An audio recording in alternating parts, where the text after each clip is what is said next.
1989 metais, kai KGB archyvai buvo atidaryti pirmą kartą po nepriklausomybės paskelbimo, tyrėjai rado kažką, kas neturėjo egzistuoti. Slaptą apskaitą, kurioje buvo užfiksuota kiekviena Stasio Povilaičio gastrolė užsienyje, kiekvienas uždirbtas rublis, kiekvienas pervestas doleris į valstybinės filharmonijos sąskaitas. Bet kai tyrėjai pradėjo lyginti šiuos skaičius su oficialiais atlyginimais, kuriuos gavo pats atlikėjas, jie aptiko anomaliją, kuri negalėjo būti atsitiktinė klaida. Dokumentuose trūko 3 puslapių. Būtent tų, kuriuose turėjo būti užfiksuota, kur dingo 10 000 rublių skirtumas tarp to, ką Povilaitis uždirbo valstybei, ir to, ką jis gavo į rankas. Kas išplėšė šiuos lapus? Ir svarbiausia, ką būtent slėpė šie įrašai apie tikrąjį sovietinės estrados verslo modelį. Šiandien mes atversime šią bylą iš naujo, nes po 35 metų pagaliau atsirado žmonių, kurie sutiko kalbėti. Buvę valstybinės filharmonijos darbuotojai, kurie matė tikruosius skaičius. Buvę Stasio kolegos, kurie žinojo, kiek iš tiesų kainavo kiekvienas koncertas užsienyje. Ir buvęs finansų skyriaus darbuotojas, kuris prisipažįsta, kad jam buvo liepta sunaikinti tam tikrus dokumentus prieš pat nepriklausomybės paskelbimą.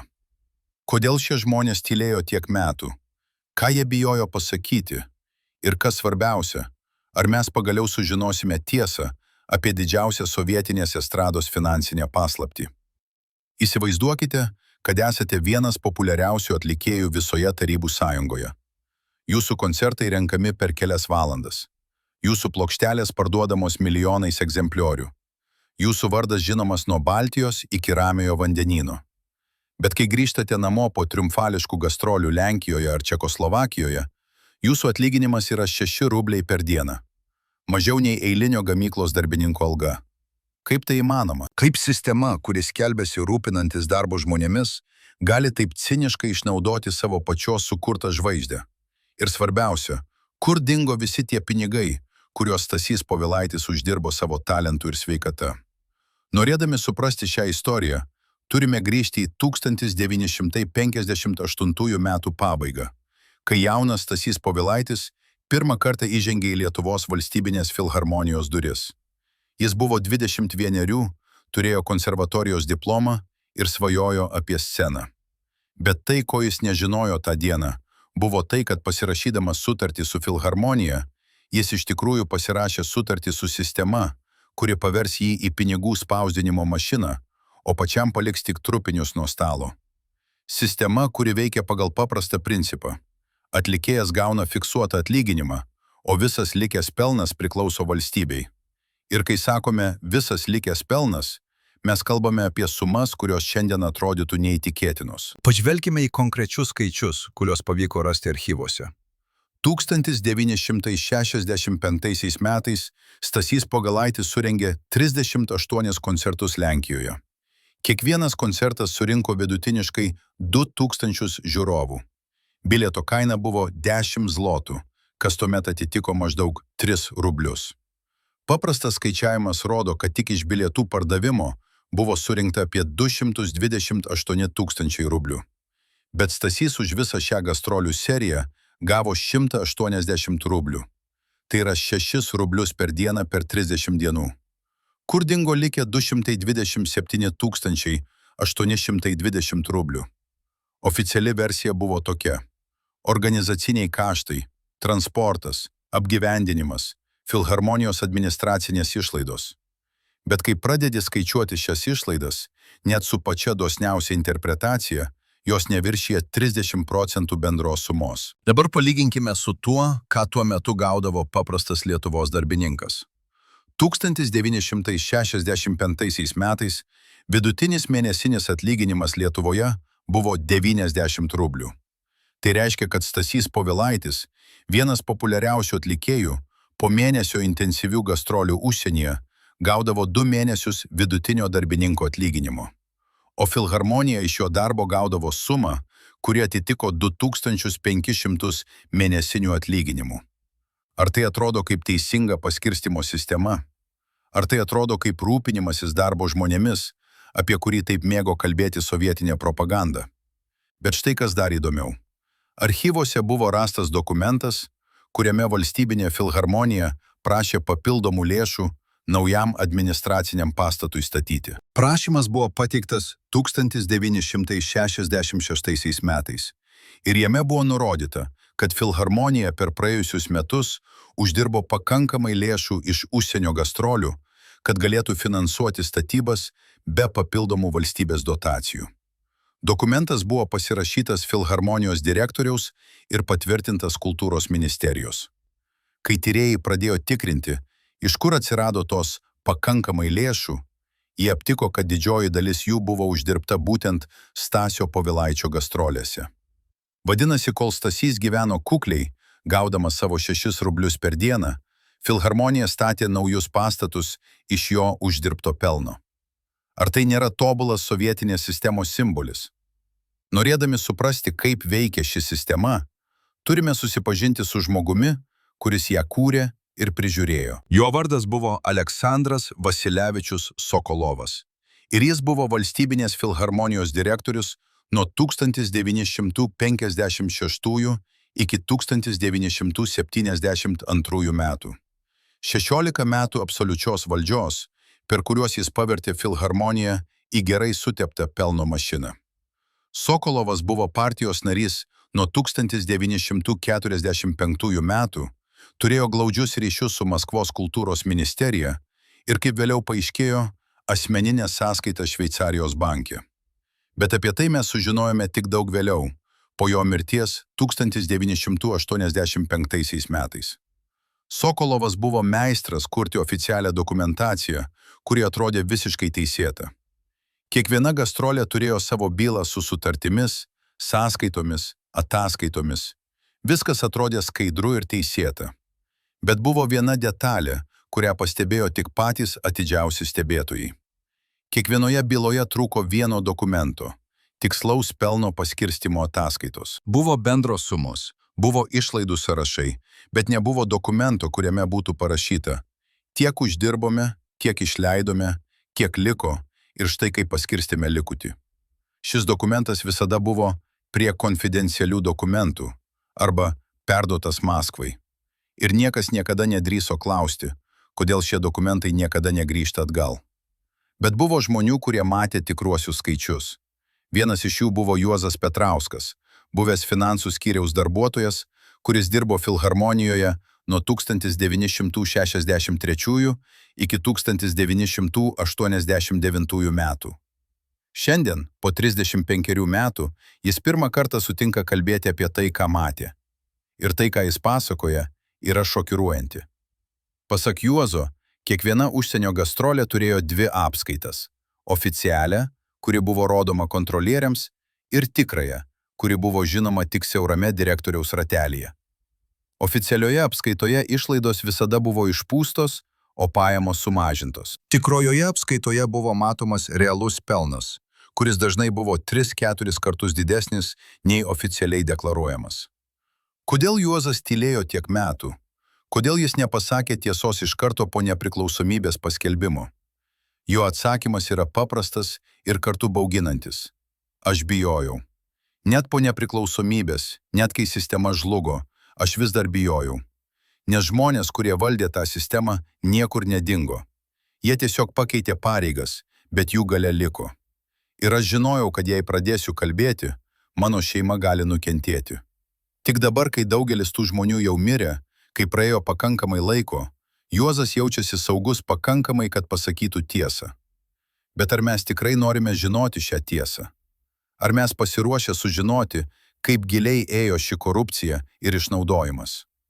Grįžkime prie Stasio Povilaičio ir jo kasdienybės tais metais, kai jis buvo savo karjeros viršūnėje. 1968 metais jis surengė 123 koncertus. Tai yra vidutiniškai 10 koncertų per mėnesį. Kiekvienas koncertas reikalavo kelių dienų pasiruošimo, kelionės, paties pasirodymo, grįžimo. Tai buvo išsekinama, fiziškai ir emociškai. Bet Stasys niekada nesiskundė. Jis mylėjo sceną, mylėjo savo publiką, mylėjo tą jausmą, kai tūkstančiai žmonių dainuoja kartu su juo. Ir būtent šią meilę sistema išnaudojo be gailesčio. Nes Sokolovas ir jo komanda puikiai žinojo, kad kol Stasys turi sceną, jis sutiks su bet kokiomis sąlygomis. Jis niekada nestreikuos, niekada nereikalaus didesnio atlyginimo, niekada nepaklaus, kur dingsta pinigai.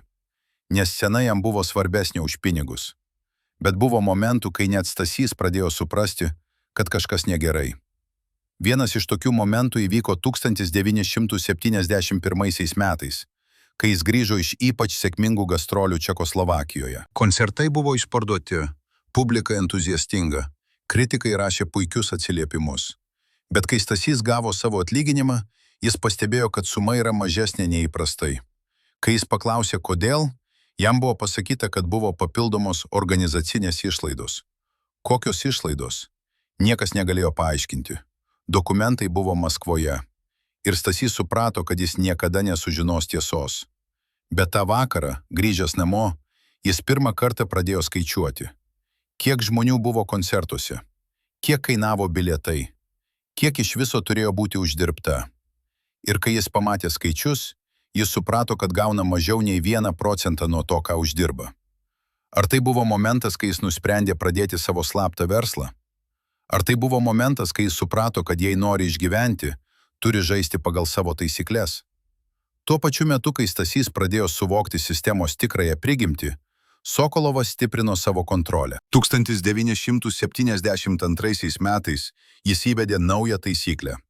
Visi atlikėjai grįžę iš užsienio gastrolių privalo pateikti išsamią ataskaitą apie kiekvieną dieną, kiekvieną susitikimą, kiekvieną pokalbį. Oficiali priežastis buvo saugumo sumetimai. Tikroji priežastis buvo kontrolė. Sokolovas norėjo žinoti viską apie savo atlikėjus, norėjo turėti svertų, jei kas nors pradės kelti nepatogius klausimus. Ir ši sistema veikė puikiai. Atlikėjai bijojo kalbėti, bijojo skųstis, bijojo net tarpusavyje aptarinėti savo atlyginimus. Nes visi žinojo, kad Sokolovas turi ausų visur ir kad vienas neteisingas žodis gali reikšti karjeros pabaigą. Bet buvo vienas žmogus, kuris nesilaikė šių taisyklių. Vienas žmogus, kuris drįso žaisti savo žaidimą. Ir tas žmogus buvo Stasys Povilaitis. Kaip tiksliai jis pradėjo savo slaptą verslą, mes sužinosime vėliau. Bet dabar svarbu suprasti, kad jo sprendimas nebuvo impulsyvus. Tai buvo apgalvotas, kruopščiai suplanuotas atsakas į sistemą, kuri jį išnaudojo metų metus. Tai buvo jo būdas atgauti bent dalį to, kas jam priklausė pagal teisybę. Bet ar jis suprato, kokią kainą teks sumokėti už šį sprendimą? Ar jis žinojo, kad Sokolovas ir jo komanda niekada neatleistų tokios drąsos? Ar jis suprato, kad žaisdamas prieš sistemą, jis rizikuoja ne tik savo karjerą, bet ir savo laisvę? Norėdami suprasti, kaip Stasys priėjo prie šio sprendimo, turime pažvelgti į jo asmeninį gyvenimą tuo metu. 1973 metais jam buvo 36 metai. Jis buvo vedęs, turėjo 2 vaikus. Jo žmona Aldona dirbo mokytoja ir uždirbo 110 rublių per mėnesį. Stasys, nepaisant savo šlovės, gaudavo vidutiniškai 200 rublių per mėnesį iš filharmonijos. Kartu jie uždirbo 310 rublių, daugiau nei vidutinė šeima, bet toli gražu ne tiek, kiek turėtų uždirbti šeima, kurios galva yra vienas populiariausių atlikėjų šalyje. Jie gyveno 2 kambarių bute Vilniaus senamiestyje. Turėjo seną Moskvič automobilį, kuris dažniau stovėjo remonte, nei važiavo. Ir svajojo apie vasarnamį, kurio niekada negalėjo sau leisti. Bet svarbiausia buvo ne tai, kad jie negalėjo sau leisti prabangaus gyvenimo. Svarbiausia buvo tai, kad Stasys matė, kaip gyvena Sokolovas ir kiti filharmonijos vadovai. Jis matė jų naujas Volgas, jų vasarnamius Palangoje, jų užsienio keliones darbo reikalais.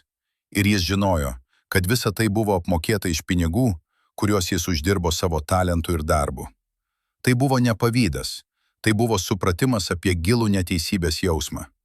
Ir būtent šis jausmas, šis supratimas, kad sistema yra fundamentaliai neteisinga, paskatino jį ieškoti būdų, kaip apeiti šią sistemą.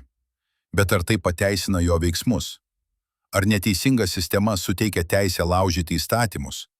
Tai klausimai, į kuriuos kiekvienas turi atsakyti savo pats. Dabar turime kalbėti apie kažką, kas retai minima diskusijose apie Stasį Povilaitį, apie jo sveikatą. Nes 123 koncertai per metus, nuolatinės kelionės, stresas, spaudimas – visa tai turėjo savo kainą. 1974 metais Stasys pirmą kartą patyrė rimtų sveikatos problemų. Jis pradėjo skųstis nuolatiniais galvos skausmais, nemiga, širdies ritmo sutrikimais. Bet kai jis kreipėsi į gydytojus, jam buvo pasakyta, kad tai nervinis išsekimas ir kad jam reikia ilsėtis. Bet kaip jis galėjo ilsėtis, kai Filharmonija jau buvo suplanavusi jo gastrolių grafiką kitiems 6 mėnesiams? Kai sutartys buvo pasirašytos, bilietai parduoti, publika laukė. Filharmonijos gydytojas, kuris reguliariai tikrėjo Stasio sveikatą prieš kiekvieną užsienio kelionę, matė, kad jo būklė blogėja. Bet jo ataskaitos visada buvo optimistiškos. Tinkamas vykti į gastrolės. Nedidelės sveikatos problemos, bet nieko rimto. Rekomenduojama poilsis po gastrolių. Kodėl šis gydytojas niekada nedrįso pasakyti tiesos? Kodėl jis niekada nerekomendavo sustabdyti šį žiaurų grafiką? Atsakymas yra paprastas. Jis dirbo Filharmonijai, ne Stasiui. Jo darbas buvo užtikrinti, kad Stasys galėtų tęsti gastrolės, nerūpintis jo ilgalaikė sveikata. Ir tai yra dar vienas sovietinės sistemos bruožas. Net medicina buvo pavaldi ekonominiams interesams, ne žmogaus geroviai. Bet Stasys tęsė. Jis tęsė, nes mylėjo sceną. Jis tęsė, nes žinojo, kad tūkstančiai žmonių laukia jo koncertų. Jis tęsė, nes neturėjo kitos išeities. Jei jis atsisakytų gastrolių, jo karjera būtų baigta. Ir kas tada maitintų jo šeimą? Tai buvo spąstai, kuriuos sistema sukūrė tobulai. Atlikėjas buvo priklausomas nuo sistemos, sistema buvo priklausoma nuo atlikėjo, bet galia visada buvo sistemos rankose. Ir būtent šis disbalansas, ši fundamentali neteisybė, paaiškina, kodėl Stasys galiausiai nusprendė rizikuoti viskuo ir pradėti savo slaptą verslą. Nes jis suprato, kad jei jis nieko nedarys, sistema jį sunaikins. Lėtai, metodiškai, išspausdama iš jo kiekvieną lašą talento ir energijos, kol nebeliks nieko. Ir štai čia mes prieiname prie momento, kuris pakeitė viską. 1975 metais, po ypač sunkių gastrolių Lenkijoje, Stasys grįžo namo visiškai išsekęs. Jis praleido 3 savaites ligoninėje su rimtais širdies ritmo sutrikimais. Gydytojai įspėjo, kad jei jis nekeisi savo gyvenimo būdo, pasekmės gali būti tragiškos. Bet kai jis išėjo iš ligoninės, Filharmonija jau turėjo naują gastrolių planą. 40 koncertų per 2 mėnesius Čekoslovakijoje ir Vengrijoje. Ir būtent tą akimirką Stasys priėmė sprendimą, kuris nulėmė visą jo tolimesnį gyvenimą. Jis nusprendė, kad jei sistema nenori rūpintis juo, jis pats pasirūpins savimi. Jei sistema nori jį išnaudoti, jis išnaudos sistemą. Jei sistema žaidžia nešvariai, jis žais dar nešvariau. Bet ar jis suprato, kokią kainą teks sumokėti už šį sprendimą? Pirmasis žingsnis buvo paprastas. Per gastrolės Čekoslovakijoje Stasys pradėjo organizuoti privačius koncertus. Nedidelius, kamerinės muzikos vakarus, privačiose rezidencijose, klubuose, vietose, kurios nebuvo oficialios koncertų salės. Šie koncertai nebuvo įtraukti į oficialų gastrolių planą, todėl Filharmonija apie juos nežinojo. Pinigai už šios koncertus buvo mokami grinais, tiesiogiai Stasiui, be jokių tarpininkų. Ir pirmą kartą per daugelį metų Stasys pajuto, ką reiškia gauti teisingą atlyginimą už savo darbą. Vienas toks privatus koncertas jam atnešdavo daugiau nei savaitę oficialių koncertų Filharmonijai. Ir jis suprato, kad rado būdą, kaip išgyventi šioje sistemoje. Bet buvo viena problema. Šie privatūs koncertai buvo nelegali. Pagal sovietinius įstatymus, visi atlikėjo pasirodymai turėjo būti organizuojami per oficialias institucijas – Filharmonijas, kultūros namus, profsąjungas. Privatus verslas buvo draudžiamas, o už tokią veiklą grėsė rimtos pasekmės – nuo baudų iki laisvės atėmimo. Bet Stasys nusprendė rizikuoti. Jis nusprendė, kad geriau rizikuoti laisvę, nei toliau gyventi kaip vergas sistemoje, kuri jį išnaudoja. Ir šis sprendimas, šis drąsus, beprotiškas, desperatiškas sprendimas nulėmė visą jo tolimesnį likimą. Bet ar mes galime jį teisti už tai? Ar mes galime pasmerkti žmogų, kuris tiesiog norėjo teisingumo sistemoje, kuri buvo fundamentaliai neteisinga? Dabar turime sustoti ir paklausti savęs, kaip mes jaučiamės, žinodami šią istoriją. Kaip mes jaučiamės, suprasdami, kad vienas iš mūsų mylimų atlikėjų buvo taip žiauriai išnaudojamas. Kaip mes jaučiamės, suvokdami, kad sistema, kuri tvirtino rūpinantis darbo žmonėmis, iš tikrųjų juos išnaudojo be gailesčio. Ir svarbiausia, ar mes suprantame, kad ši istorija nėra tik apie Stasį Povilaitį. Tai istorija apie tūkstančius talentingų žmonių, kurie buvo priversti gyventi šioje sistemoje, kurie buvo priversti rinktis tarp savo sąžinės ir savo išgyvenimo. Ir ar mes tikrai norime žinoti, kiek iš jų pasirinko tą patį kelią kaip Stasys? Kiek iš jų rizikavo visko, kad tik galėtų gyventi oriai? Bet grįžkime prie mūsų pagrindinės istorijos, nes tai, kas įvyko toliau, yra dar šokiruojančiau nei tai, ką jau sužinojome. 1976 metais Stasio privatūs koncertai tapo vis populiaresni. Žodis apie juos plito tarp Čekoslovakų elito, partijos pareigūnų, verslininkų, kultūros veikėjų. Visi norėjo turėti Stasį Povilaitį savo priėmime, savo šventėje, savo vakarėlyje. Ir Stasys, matydamas šią paklausą, pradėjo plėsti savo veiklą. Jis pradėjo organizuoti ne tik koncertus, bet ir privačias dainavimo pamokas, įrašų sesijas, net konsultacijas kitiems atlikėjams. Visa tai buvo nelegalu, visa tai buvo rizikinga, bet visa tai buvo pelninga. Ir pirmą kartą per daugelį metų Stasys pradėjo taupyti pinigus. Tikrus pinigus, ne tuos menkus rublius, kuriuos jam mokėjo Filharmonija. Bet kur jis laikė šios pinigus? Kaip jis juos slėpė nuo sistemos, kuri kontroliavo viską? Čia prasideda dar viena paslaptis, kuri iki šiol nėra iki galo išaiškinta. Pagal kai kuriuos liudijimus, Stasys turėjo slaptą sąskaitą Čekoslovakijos banke. Pagal kitus, jis laikė pinigus grinais, paslėptus įvairiose vietose Vilniuje ir užsienyje. Pagal trečius, jis investavo į meno kūrinius ir antikvarines vertybės, kurias galėjo lengvai parduoti, jei prireiktų. Tikriausiai tiesa yra kažkur per vidurį. Jis naudojo visus šios metodus, kad diversifikuotų riziką. Bet vienas dalykas yra tikras. Jis buvo labai atsargus, labai metodiškas, labai protingas savo veiksmų planavime. Ir būtent dėl to jam pavyko išvengti susekimo tiek daug metų. Bet buvo vienas žmogus, kuris žinojo apie Stasio slaptą veiklą nuo pat pradžių. Ir tas žmogus buvo jo artimiausias draugas ir kolega Vytautas Kernagis. Vytautas ir Stasys buvo draugai nuo konservatorijos laikų, kartu koncertavo, kartu keliavo, kartu dalindavosi savo svajonėmis ir baimėmis. Ir kai Stasys pradėjo savo slaptą verslą, jis pasitikėjo Vytautu ir papasakojo jam viską. Vytautas buvo šokiruotas, bet suprato. Jis suprato, kodėl Stasys tai daro, suprato desperaciją, kuri vedė prie šio sprendimo. Bet jis taip pat suprato riziką. Ir jis įspėjo Stasį. Jei tave pagaus, tai bus ne tik tavo pabaiga, tai bus visos lietuviškos estrados pabaiga. Sokolovas panaudos tave kaip pavyzdį, kaip įspėjimą visiems kitiems. Bet Stasys nepaklausė. Arba tiksliau, jis negalėjo paklausyti, nes jis jau buvo per toli, jau buvo per daug įsitraukęs į šį žaidimą, kad galėtų sustoti. Ir štai čia mes prieiname prie momento, kuris pakeis viską. 1977 metais per gastrolės Vengrijoje įvyko kažkas, kas neturėjo įvykti. Stasys turėjo privatų koncertą Budapešto elito klube. Koncertas buvo suplanuotas kruopščiai, visi saugumo aspektai buvo apgalvoti, visos rizikos įvertintos. Bet tą vakarą, visiškai netikėtai, į klubą užsuko Sovietų ambasados darbuotojas. Žmogus, kuris neturėjo būti ten, kuris nebuvo kviestas, kuris atėjo atsitiktinai. Ir jis pamatė Stasį scenoje, pamatė, kaip jam mokama grinais po koncerto, pamatė viską. Ir kitą dieną jis parašė raportą į Maskvą.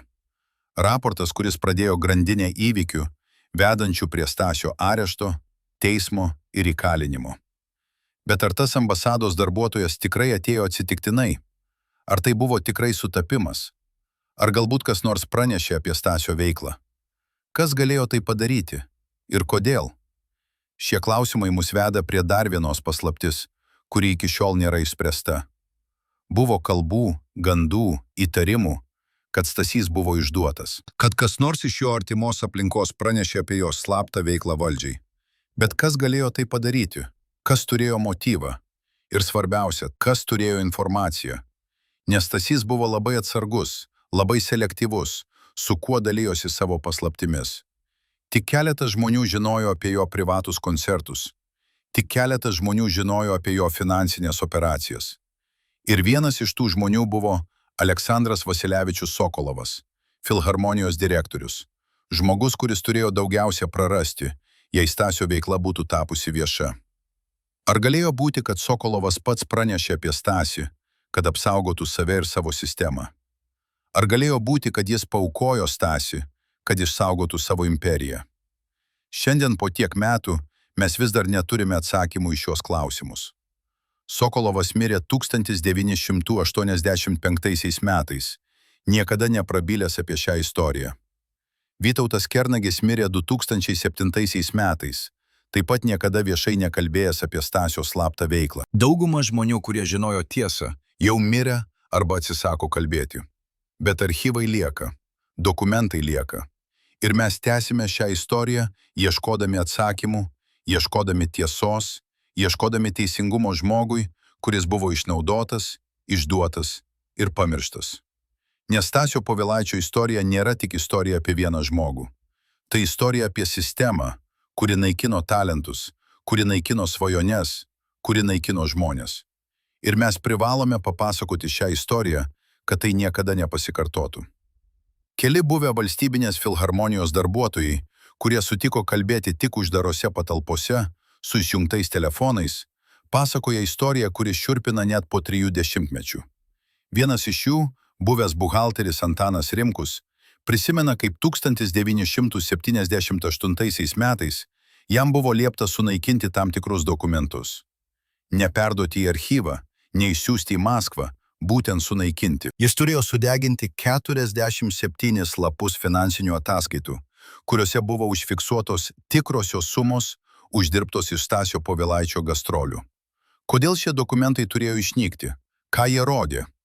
Antanas prisimena vieną skaičių, kuris jam įstrigo atmintyje iki šiol. Per vienus metus Stasys uždirbo filharmonijai 187 000 rublių gryno pelno.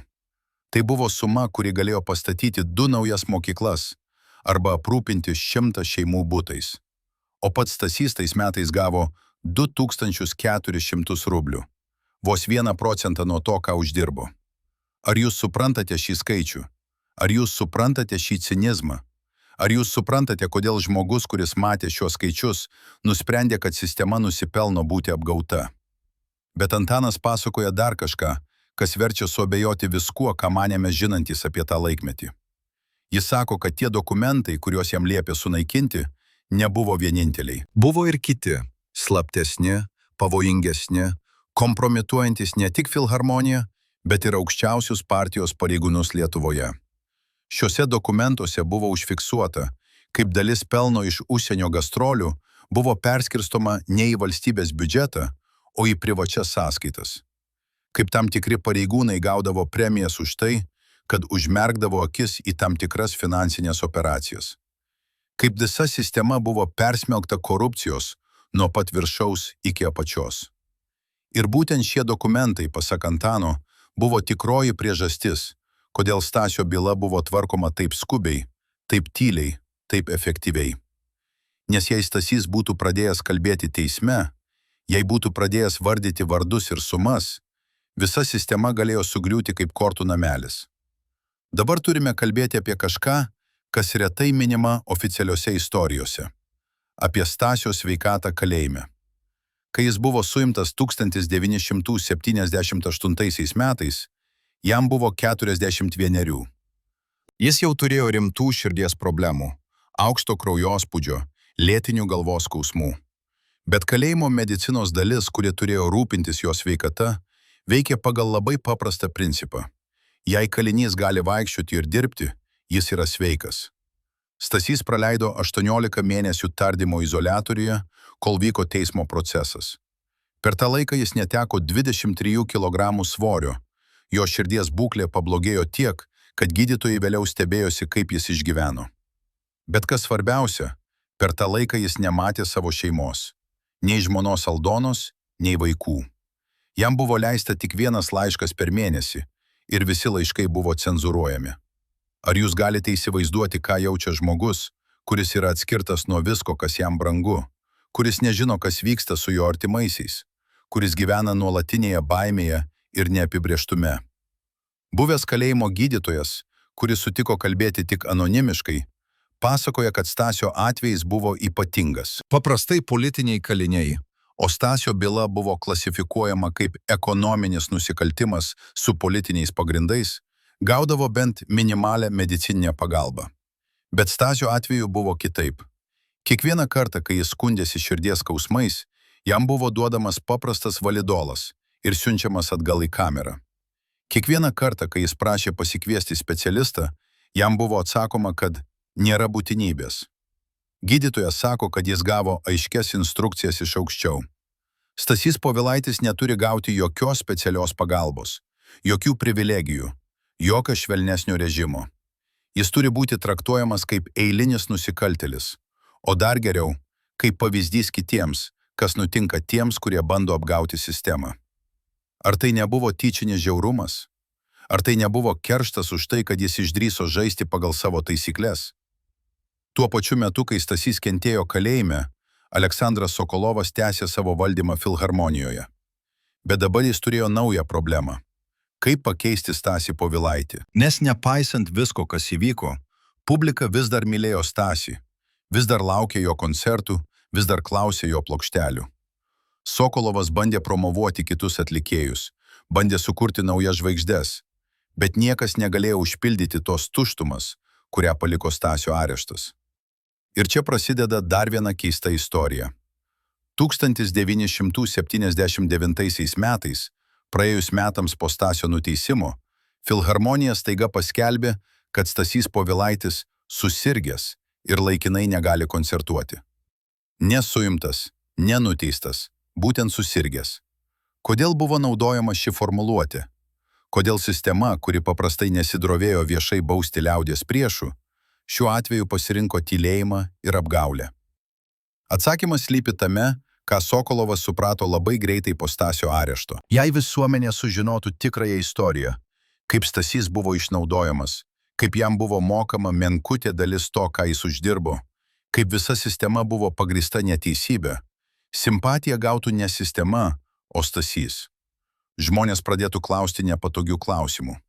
Kiti atlikėjai pradėtų reikalauti teisingesnio atlyginimo. Visa kruopščiai sukurta schema galėjo subirėti. Todėl Sokolovas pasirinko kitą strategiją – tylėjimą ir užmarštį. Stasio vardas pradėjo nykti iš oficialių dokumentų, jo plokštelės buvo traukiamos iš parduotuvių, jo koncertų įrašai buvo perkeliami į riboto naudojimo fondus. Tai buvo ne tik bausmė Stasiui, tai buvo bausmė visai visuomeniai, kuri jį mylėjo. Tai buvo sistemos būdas pasakyti, jei jūs mylite tuos, kurie mus apgauna, jūs prarasite juos visam laikui. Bet buvo žmonių, kurie nesutiko su šia tyla. Vienas iš jų buvo Vytautas Kernagis. Vytautas, kuris žinojo tiesą apie Stasio situaciją, kuris matė, kaip sistema jį naikino, negalėjo tylėti. 1980 metais jis pradėjo rašyti laišką po laiško į įvairias instancijas. Į kultūros ministeriją, į aukščiausiąją tarybą, net į Maskvą.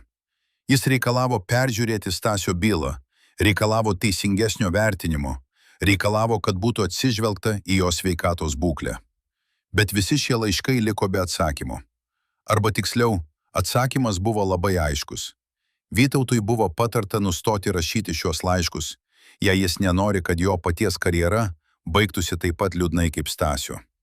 Tai buvo tiesioginė grėsmė ir Vytautas ją suprato. Bet jis nesiliovė. Jis tik tapo atsargesnis, subtilesnis savo veiksmuose. Dabar turime grįžti prie klausimo, kuris kankina mus nuo pačios istorijos pradžios. Kas išdavė Stasį? Kas pranešė apie jo privatus koncertus? Kas pradėjo tą grandinę įvykių, kuri baigėsi jo areštu? Yra keletas teorijų ir kiekviena iš jų turi savo įrodymų.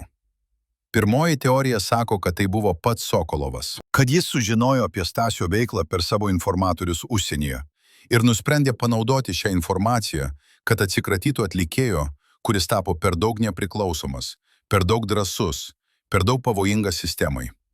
Antroji teorija sako, kad tai buvo kažkas iš Stasio artimos aplinkos. Kolega, kuris pavydėjo jo sėkmės, arba draugas, kuris buvo priverčiamas bendradarbiauti su KGB.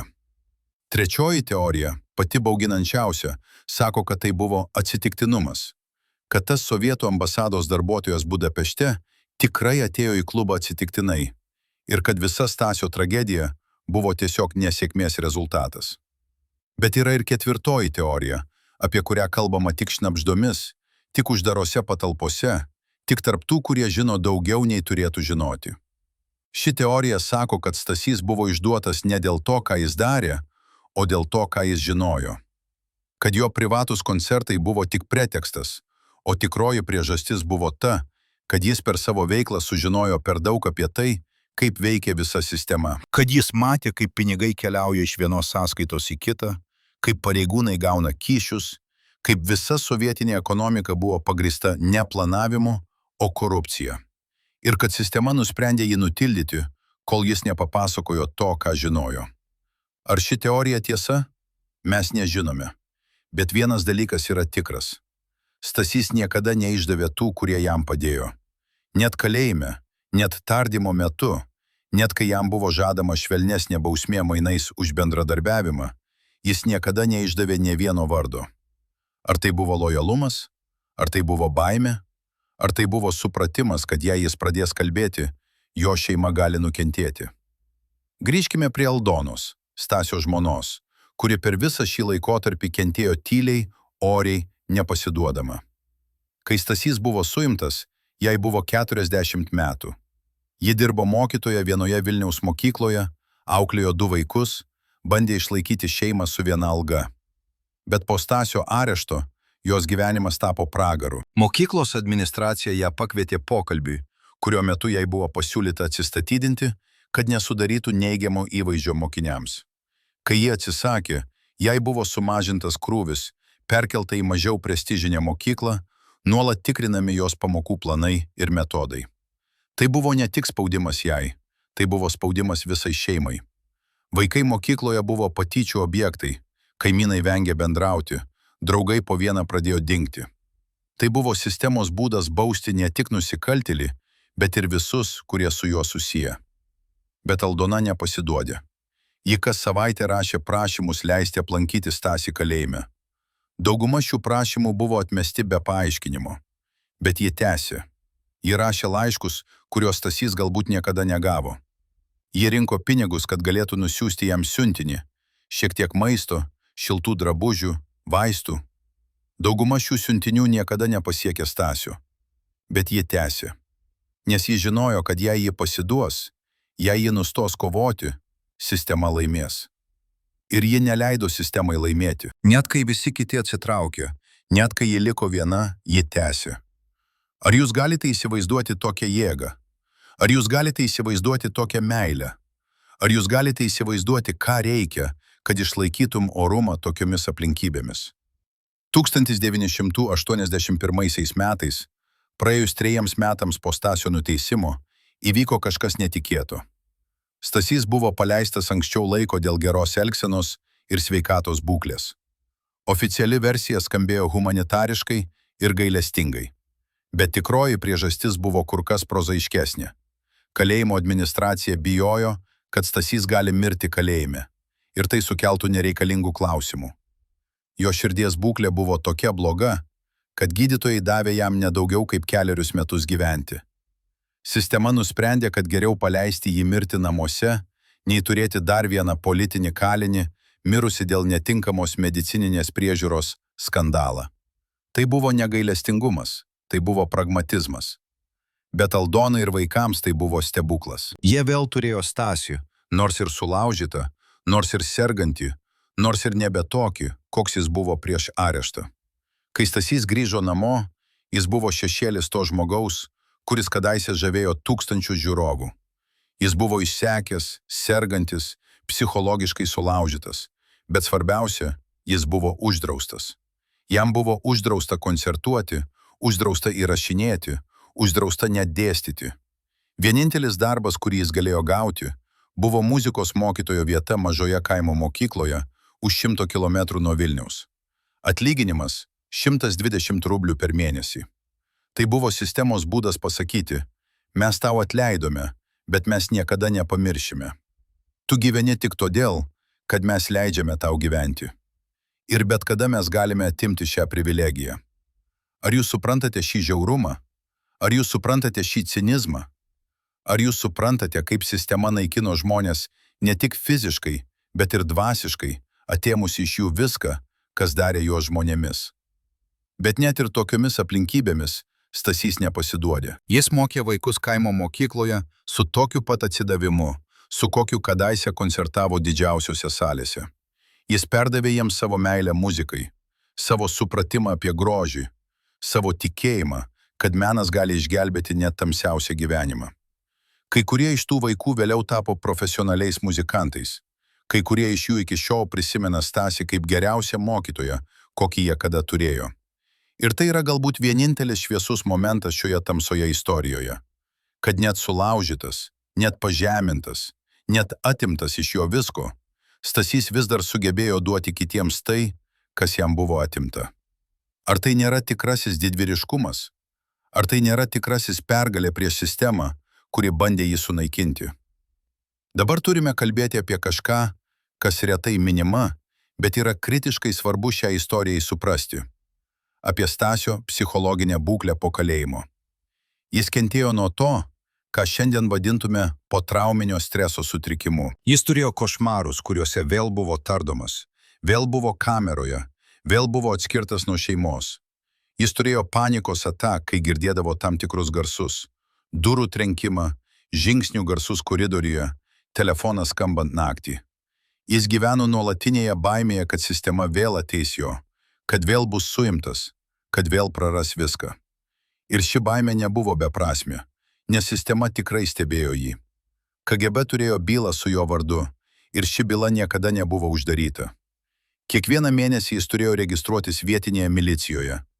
Kiekvieną kartą, kai jis norėjo išvykti iš savo gyvenamosios vietos, jis turėjo gauti leidimą. Jis gyveno kaip kalinys be grotų, laisvas tik formaliai, bet realiai vis dar sistemos kontrolėje. Aldona pasakoja, kad buvo naktų, kai Stasys negalėjo miegoti, ir jie sėdėdavo virtuvėje iki ryto, kalbėdamiesi apie viską ir nieką. Jis pasakodavo jai apie savo svajones, kurios niekada neišsipildys, apie koncertus, kurių jis niekada nebesurengs, apie dainas, kurias jis niekada nebeišgirs tūkstančių žmonių, dainuojant kartu su juo. Ir ji klausydavosi, laikydama jo ranką, bandydama perduoti jam bent šiek tiek savo jėgos, savo vilties, savo tikėjimo, kad gyvenimas dar nesibaigė.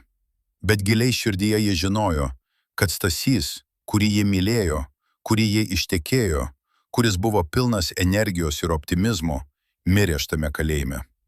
Tas žmogus, kuris grįžo namo, buvo kažkas kitas, šešėlis, atspindys, atminimas apie tai, kas buvo ir niekada nebesugrįš. 1983 metais Stasio sveikata ėmė sparčiai blogėti. Širdies problemos, kurios prasidėjo dar prieš areštą ir pablogėjo kalėjime, dabar tapo kritinės. Jis buvo hospitalizuotas kelis kartus, kiekvieną kartą gydytojai sakė, kad tai gali būti paskutinis kartas. Bet jis vis dar kovojo. Jis vis dar norėjo gyventi, norėjo matyti savo vaikus augant. Norėjo sulaukti dienos, kai sistema, kuri jį sunaikino, pagaliau žlugs. Ir ta diena atėjo, bet per vėlai jam. 1989 metais, kai Lietuva pradėjo savo kelią į nepriklausomybę, kai žmonės išėjo į gatves reikalauti laisvės, kai visa sistema pradėjo byrėti, Stasys jau buvo per silpnas, kad galėtų dalyvauti. Jis stebėjo visą tai per televizorių, ašaros riedėjo jo skruostais ir jis šnabždėjo. Pagaliau, pagaliau. Bet ar jis tikrai sulaukė teisingumo? Ar sistema, kuri jį sunaikino, tikrai buvo nubausti? Ar žmonės, kurie jį išnaudojo, išdavė, kankino, kada nors atsakė už savo veiksmus? Atsakymas į šiuos klausimus yra skaudus ir nuvilianti. Aleksandras Sokolovas mirė 1985 metais, 4 metams prieš nepriklausomybę, niekada neatsakęs už savo veiksmus. Dauguma pareigūnų, kurie dalyvavo Stasio persekiojime, tiesiog pakeitė pareigas po nepriklausomybės. Iš sovietinių biurokratų tapo nepriklausomos Lietuvos biurokratais. Niekas nebuvo teisiamas, niekas nebuvo nubaustas, niekas net nebuvo viešai pavadintas vardu. Tai buvo kolektyvinė amnezija, kolektyvinis susitarimas užmiršti praeitį ir žengti į priekį. Bet ar galima žengti į priekį neišsprendus praeities? Ar galima statyti naują visuomenę ant senų neteisybių pamatų? Ar galima kalbėti apie teisingumą, kai aukos lieka užmirštos, o kaltininkai lieka nenubausti? Stasys Povilaitis mirė 2002 metais, būdamas 65. Jis praleido paskutinius savo gyvenimo metus tyloje ir užmarštyje, žinomas tik siaurame rate žmonių, kurie dar prisiminė jo šlovės dienas. Jo laidotuvėse buvo 100 žmonių, daugiausia šeima, artimi draugai, buvę mokiniai. Nebuvo jokių oficialių atstovų, jokių garbės sargybų, jokių kalbų apie jo indėlį į lietuvių kultūrą. Tai buvo tylios, kuklios laidotuvės žmogaus, kurį sistema sunaikino ir kurį visuomenė pamiršo. Bet ar mes tikrai turime jį pamiršti? Ar mes tikrai turime leisti, kad jo istorija išnyktų kartu su juo? Ar mes neprivalome papasakoti šios istorijos, kad būsimos kartos žinotų, kokia kaina buvo mokama už talentą, už drąsą, už bandymą gyventi oriai sistemoje, kuri buvo fundamentaliai neteisinga. Šiandien, po daugiau nei 20 metų po Stasio mirties, mes pagaliau pradedame kalbėti apie jo istoriją. Mes pradedame ieškoti dokumentų, klausyti liudytojų, rekonstruoti tiesą. Bet kiekviena diena, kuri praeina, yra dar viena diena, kai liudytojai sensta ir miršta, kai dokumentai nyksta ir prarandami, kai atmintis blėsta ir iškreipiama. Mes turime skubėti, jei norime sužinoti tiesą. Mes turime veikti dabar, kol dar yra žmonių, kurie prisimena, kol dar yra dokumentų, kurie liudija, kol dar yra galimybė atkurti tai, kas buvo. Nes jei mes to nepadarysime, jei mes leisime šią istoriją išnykti, mes ne tik išduosime Stasio atminimą, mes išduosime visus tos žmonės, kurie kentėjo panašiai, kurie buvo išnaudojami, kankinti, naikinami tos pačios sistemos. Ar mes tikrai norime būti atsakingi už šį išdavimą? Įsivaizduokite, kad esate vienas iš 12 žmonių, kurie žinojo viską apie Stasį Povilaitį. Kiekvieną slaptą koncertą, kiekvieną paslėptą rublį, kiekvieną susitikimą su užsienio kontaktais. Dabar įsivaizduokite, kad turite pasirinkti – išlaikyti lojalumą ar išgelbėti savo karjerą. 1977 metais šie žmonės padarė pasirinkimą, kuris pakeitė Stasio likimą. Kas buvo šie 12? Kodėl jie tylėjo tiek metų? Ir svarbiausia, kas iš jų pirmasis prakalbėjo KGB? Buvęs Filharmonijos administratorius Petras Jankauskas, kuris sutiko kalbėti tik su sąlyga, kad jo pavardė nebus viešinama iki jo mirties, šiandien atskleidžia. Ta 12 žmonių grupė nebuvo atsitiktinė. Tai buvo kruopščiai atrinkti asmenys, kuriuos Aleksandras Sokolovas asmeniškai įtraukė į tai, ką jis vadino ypatingų gastrolių koordinavimu. Kiekvienas iš jų žinojo dalį tiesos, bet tik Sokolovas matė visą paveikslą. Ir kai vienas iš šių 12, iki šiol nežinomas žmogus, nusprendė kalbėti su KGB, visa schema pradėjo byrėti kaip kortų namelis. Petras pasakoja, kad ta grupė susirinkdavo kas antrą ketvirtadienį Sokolovo kabinete po oficialaus darbo laiko, kai visi kiti darbuotojai jau būdavo išėję namo. Susitikimai trukdavo valandas, kartais iki vidurnakčio. Jie aptardavo ne tik oficialias gastrolių detalės, bet ir tai, ką Petras vadina paralelinė apskaita. Tikruosius skaičius, kurie niekada nepatekdavo į oficialius dokumentus. Kiekvienas iš 12 turėjo savo vaidmenį šioje schemoje. Vienas tvarkė užsienio valiutos keitimą, kitas organizavo papildomus koncertus, trečias rūpinosi, kad tikrintojai iš Maskvos niekada nematytų tikrųjų skaičių. Tai buvo gerai sutepta mašina, kuri veikė metų metus be jokių sutrikimų. Bet 1977 metais kažkas pasikeitė. Vienas iš 12, Petras atsisako sakyti kas, pradėjo bijoti. Galbūt jis išgirdo gandus apie artėjančią inspekciją iš Maskvos, galbūt jis tiesiog nebegalėjo gyventi su šia paslaptimi. Bet rezultatas buvo tas pats. Jis nuėjo į KGB ir papasakojo viską. Dabar turime sustoti ir paklausti, kas nutinka žmogui, kai jo kūnas tampa tik įrankiu sistemai uždirbti pinigus. Kai kiekvienas jo alsavimas, kiekvienas jo judesys scenoje, kiekviena jo daina yra įkainota, apskaičiuota, paversta rublio ir kapeikų suma. Stasio Povilaičio kūnas 1978 metais buvo ne jo paties nuosavybė. Tai buvo valstybės turtas, investicija, kuri turėjo duoti pelną. Ir kai šis turtas pradėjo gesti, kai širdis pradėjo veikti netolygiai, kai rankos pradėjo virpėti laikant mikrofoną, sistema nesirūpino gydymu.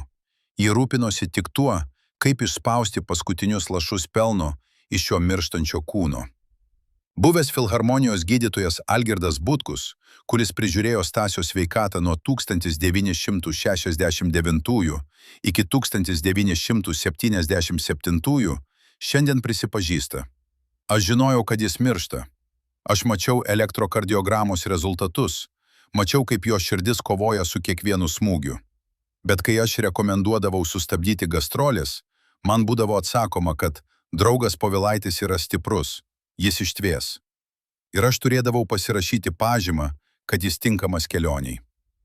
Algirdas pasakoja apie vieną konkretų atvejį, kuris jam įstrigo atmintyje kaip košmaras. 1976 metais, prieš pat didelės gastrolės Lenkijoje, Stasys patyrė tai, kas medicininė kalba vadinama nestabilia krūtinės angina. Būklė, kai širdies kraujotaka yra taip sutrikusi, kad gali būti pavojinga gyvybei, kad bet kuriuo momentu gali įvykti infarktas. Algirdas rekomendavo nedelsiant hospitalizuoti Stasį ir atšaukti visas gastrolės bent 3 mėnesiams. Bet kitą dieną jis buvo pakviestas pokalbiui pas Sokolovą. Pokalbis buvo trumpas ir labai aiškus. Arba Algirdas pakeičia savo išvadą ir pripažįsta, kad Stasys gali vykti į gastrolės, arba jis praras savo darbą ir gydytojo licenciją. Algirdas turėjo šeimą, turėjo 2 vaikus mokykloje, turėjo hipotekos paskolą. Jis pasirinko išlikti. Jis pakeitė savo išvadą. Ir Stasys išvyko į tas gastrolės, nors kiekvienas koncertas galėjo būti jo paskutinis. Ar galite įsivaizduoti, ką jaučia gydytojas, kuris išduoda savo Hipokrato priesaiką? Ar galite įsivaizduoti, su kokia kalte jis gyveno visus tuos metus? Bet fizinė sveikata buvo tik viena problema. Buvo ir kita, dar baisesnė – psichologinė destrukcija. Stasys pradėjo kentėti nuo to, ką šiandien vadintume perdegimo sindromu. Bet tuomet tai buvo tiesiog vadinama nervų silpnumu. Jis negalėjo miegoti be migdomųjų tablečių, negalėjo atsipalaiduoti be alkoholio, negalėjo išeiti į sceną be stimuliuojančių vaistų. Filharmonijos vaistinėlėje buvo specialus skyrelis, skirtas tik Stasiui, dėžutės su validolu, korvalolu, fenazepamu, kofeino tabletėmis. Kiekvienas koncertas reikalavo vis didesnės dozės, kad jis galėtų funkcionuoti. Ir niekas neklausė, kas nutiks, kai šios dozės nustos veikti. Niekas neklausė, kas nutiks, kai kūnas tiesiog pasakys gana. Nes sistema nesirūpino, kas nutiks. Ji rūpinosi tik, kiek dar galima išspausti. Aldona prisimena, kaip Stasys grįždavo namo po koncertų. Netriumfuojantis, nelaimingas, o išsekęs, sudužęs, beveik nebegyvas. Jis gulėdavo lovoje valandų valandas, žiūrėdamas į lubas, nieko nesakydamas. Kartais jį girdėdavo, kaip jis verkė naktį, bandydamas užgniaužti garsus pagalvėje, kad niekas neišgirstų. Kartais jį rasdavo jį virtuvėje 4 valandą ryto, sėdinti tamsoje, laikanti rankose tuščią stiklinę. Ir kai jį klausdavo, kas atsitiko, jis tik papurtydavo galvą ir sakydavo, nieko, viskas gerai. Bet viskas nebuvo gerai. Viskas byrėjo ir visi tai matė, bet niekas nedrįso pasakyti garsiai, nes pasakyti garsiai reikštų pripažinti, kad sistema yra žiauri, kad sistema naikina savo pačios sukurtas žvaigždes, kad sistema yra ne apie meną ar kultūrą, o tik apie pinigus ir valdžią. Dabar turime kalbėti apie tai, ko niekas nenorėjo kalbėti, apie Stasio bandymus bėgti. Ne fiziškai bėgti iš šalies, bet psichologiškai bėgti nuo realybės. Alkoholis tapo jo būdu išgyventi. Ne todėl, kad jis būtų buvęs silpnas, ne todėl, kad jam būtų trūkę valios, o todėl, kad tai buvo vienintelis būdas nutildyti balsus galvoje, kurie kartojo: tu esi vergas, tu esi mašina, tu esi niekas. Buvęs jo kolega Algirdas Kaušpėdas prisimena, kaip 1977 metais per gastrolės Čekoslovakijoje Stasys pradėjo gerti dar prieš koncertus. Nedaug, tik tiek, kad sustabdytų rankų drebėjimą, kad nuramintų širdies plakimą, kad galėtų išeiti į sceną ir šypsotis publikai, tarsi viskas būtų puiku. Bet po koncertų jis gerdavo rimtai, iki sąmonės netekimo, iki momento, kai kolegos turėdavo jį nešti į viešbutį. Ir rytą jis keldavosi, gerdavo kavą su aspirinu ir vėl eidavo į sceną. Ciklas kartojosi dieną po dienos, savaitę po savaitės, mėnesį po mėnesio. Bet buvo momentų, kai net alkoholis nepadėdavo. Buvo momentų, kai Stasys tiesiog sėdėdavo savo viešbučio kambaryje ir verkdavo. Algirdas prisimena vieną tokį vakarą Prahoje, kai jis rado Stasį sėdintį ant lovos krašto, laikantį rankose nuotrauką savo šeimos. Stasys žiūrėjo į tą nuotrauką ir kartojo: Už ką? Už ką man visa tai? Algirdas bandė jį paguosti, bandė pasakyti, kad viskas bus gerai, kad jis yra didis menininkas, kad jo darbas teikia džiaugsmą milijonams žmonių. Bet Stasys tik papurtė galvą ir pasakė: tu nesupranti, niekas nesupranta. Aš esu kalinys. Aš esu kalinys be grotų, be spynų, bet vis tiek kalinys. Ir aš niekada neištrūksiu. Ar galite įsivaizduoti tokį neviltį? Ar galite įsivaizduoti, ką jaučia žmogus, kuris supranta, kad jo gyvenimas yra ne jo paties, kad jis yra tik įrankis svetimų žmonių rankose? Ir štai čia mes prieiname prie klausimo, kuris kankina mus nuo pačios istorijos pradžios. Ar Stasio sprendimas pradėti slaptą verslą buvo desperacijos aktas? Ar tai buvo apgalvotas maištas prieš sistemą? Ar jis tikrai tikėjosi ištrūkti? Ar jis tiesiog norėjo bent kartą pajusti, kad kontroliuoja savo gyvenimą? Petras Jankauskas, kuris buvo vienas iš tų 12, kurie žinojo apie Stasio veiklą, sako: jis niekada neplanavo tapti turtingas. Jis niekada neplanavo pabėgti į vakarus. Jis tiesiog norėjo pajusti, kad jis yra žmogus, ne mašina, kad jo darbas turi vertę, ne tik sistemai, bet ir jam pačiam. Ir kai jis pradėjo tuos privačius koncertus, aš mačiau, kaip jis keičiasi. Jis vėl pradėjo šypsotis. Jis vėl pradėjo kalbėti apie ateitį. Jis vėl pradėjo tikėti, kad gyvenimas gali būti kitoks. Bet ar šis tikėjimas nebuvo iliuzija? Ar sistema kada nors leistų jam būti laisvam? Dabar turime atidaryti archyvus, kurie buvo užrakinti 35 metus. Archyvus, kurie pasakoja istoriją ne tik apie Stasį, bet apie visą sistemą, kuri jį sunaikino. 1991 metais, kai KGB archyvai buvo atidaryti tyrėjams, buvo rasta byla su kodu Operacija Dainininkas. Ši byla turėjo 327 lapus.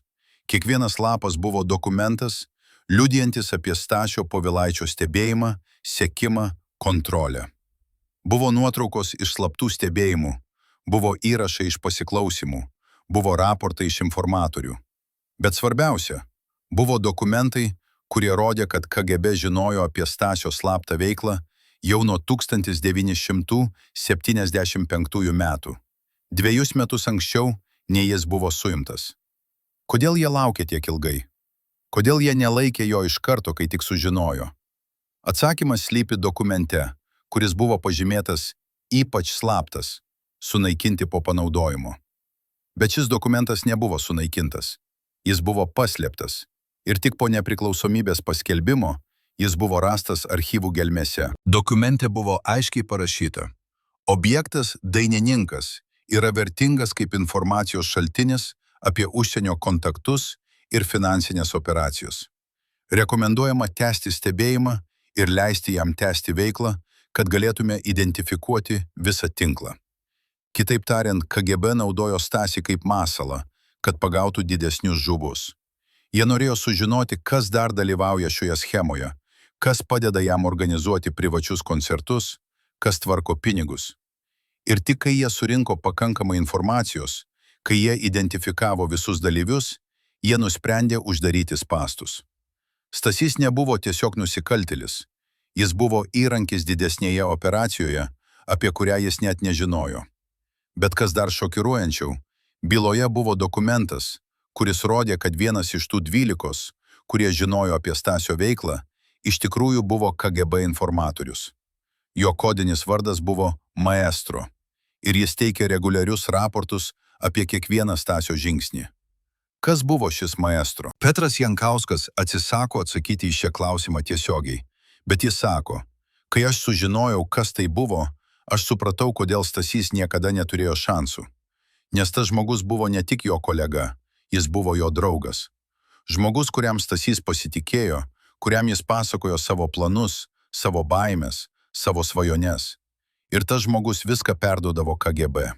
Kiekvienas žodis, kiekviena mintis, kiekvienas jausmas, viskas buvo užfiksuota, išanalizuota, panaudota prieš jį. Ar galite įsivaizduoti tokį išdavimą? Ar galite įsivaizduoti, kaip jaustumėtės, sužinoję, kad jūsų artimiausias draugas visą laiką buvo jūsų priešas? Dabar turime kalbėti apie tai, kas vyko su Stasio pinigais. Tais pinigais, kuriuos jis uždirbo iš savo slaptų koncertų. Kur jie dingo? Kas nutiko su tomis sumomis, kurias jis taip kruopščiai slėpė, taip atsargiai kaupė? Pagal bylą Operacija Dainininkas, kai Stasys buvo suimtas, jo namuose buvo atlikta krata. Buvo rasta 4700 rublių grinais, suma, kuri tuomet atitiko maždaug 40 vidutinių mėnesinių atlyginimų. Bet tai buvo tik dalis. Pagal KGB skaičiavimus, Stasys per 3 metus turėjo uždirbti mažiausiai 25 000 rublių iš savo slaptų koncertų. Kur dingo likę 20 000? Byla mini užsienio valiutos sąskaitas ir investicijas į vertybės, bet konkrečių detalių nėra. Ar šie pinigai buvo konfiskuoti? Ar jie buvo paslėpti taip gerai, kad net KGB jų nerado? Ar jie vis dar kažkur yra, laukdami būti atrasti? Aldona pasakoja, kad Stasys niekada jai nepasakė, kur jis laiko pinigus. Jis sakė, kad tai yra saugiau. Jei jie nežinos, jie negalės pasakyti, net jei ją tardys. Ir jis buvo teisus, ją tikrai tardė. Po Stasio arešto KGB pareigūnai atėjo į jų namus kelis kartus. Klausinėjo jos apie pinigus, apie užsienio kontaktus, apie viską. Bet ji tikrai nežinojo. Ji žinojo tik tiek, kad Stasys kartais parsiveždavo iš gastrolių dovanų. Ne brangių, ne prabangių, tik mažų dalykų, kurie parodydavo, kad jis apie ją galvojo. Mažą stiklinį gyvūnėlį iš Prahos, šilkinę skarelę iš Budapešto, knygą iš Varšuvos. Tai buvo vieninteliai dalykai, kurie liudijo apie jo kitokį gyvenimą. Gyvenimą, apie kurį jis žinojo tik iš nuotrupų, iš užuominų, iš to, ko jis nesakė. Ar galite įsivaizduoti, kaip ji jautėsi, žinodama, kad jos vyras gyvena dvigubą gyvenimą, bet negalėdama nieko paklausti, nes klausimai galėtų jį pražudyti? Bet grįžkime prie archyvų, nes ten slypi dar viena paslaptis, kuri niekada nebuvo iki galo išaiškinta. Byloje Operacija Dainininkas yra dokumentas datuotas 1977 metų gruodžio 23 diena, likus 4 dienoms iki Kalėdų. Dokumente parašyta: objektas Dainininkas susitiko su nežinomu asmeniu Budapešto viešbutyje Gellert. Susitikimas truko 27 minučių. Po susitikimo objektas grįžo į savo kambarį ir nedelsiant sunaikino kai kurios dokumentus. Rekomenduojama sustiprinti stebėjimą ir nustatyti nežinomo asmens tapatybę. Kas buvo tas nežinomas asmuo? Kodėl Stasys sunaikino dokumentus po susitikimo? Ir svarbiausia, ar šis susitikimas buvo susijęs su jo areštu, kuris įvyko tik po 2 mėnesių? Petras Jankauskas, kuris matė šį dokumentą archyvose, sako: aš turiu teoriją, bet negaliu jos įrodyti. Aš manau, kad tas nežinomas asmuo buvo kažkas iš vakarų žvalgybos. Galbūt CIA, galbūt vakarų Vokietijos BND. Aš manau, kad jam buvo pasiūlyta pagalba pabėgti į vakarus. Ir aš manau, kad Stasys atsisakė, nes negalėjo palikti savo šeimos. Bet pats susitikimo faktas buvo pakankamai, kad KGB nuspręstų veikti. Nes jei Stasys turėjo kontaktų su vakarų žvalgyba, jis tapo ne tik ekonominiu nusikaltėliu, bet ir potencialiu šnipu. Ir tai pakeitė viską. Ar ši teorija teisinga? Mes nežinome. Bet vienas dalykas yra tikras. Po to susitikimo Stasio likimas buvo nulemtas. Spąstai buvo paruošti Ir beliko tik palaukti tinkamo momento juos uždaryti. Ir tas momentas atėjo 1978 m. vasario 23 dieną. Stasys buvo suimtas savo namuose, anksti ryte, kai šeima dar miegojo. Aldona prisimena, kaip ji pabudo nuo durų daužimo, kaip ji išbėgo į koridorių ir pamatė 5 vyrus uniformose, kaip jie parodė orderį ir pasakė, kad Stasys suimamas už ekonominius nusikaltimus prieš sovietinę valstybę. Ji prisimena, kaip Stasys apsirengė ramiai, kaip jis pabučiavo ją ir pasakė, viskas bus gerai, pasirūpink vaikais. Bet jo akis sakė ką kitą. Jo akis sakė, tai pabaiga, tai viskas. Ir jie žinojo, kad jis teisus. Bet jie negalėjo verkti, negalėjo rodyti silpnumo, nes vaikai stovėjo už jos nugaros, išsigandę, nesuprantantis, kas vyksta. Ji turėjo būti stipri dėl jų.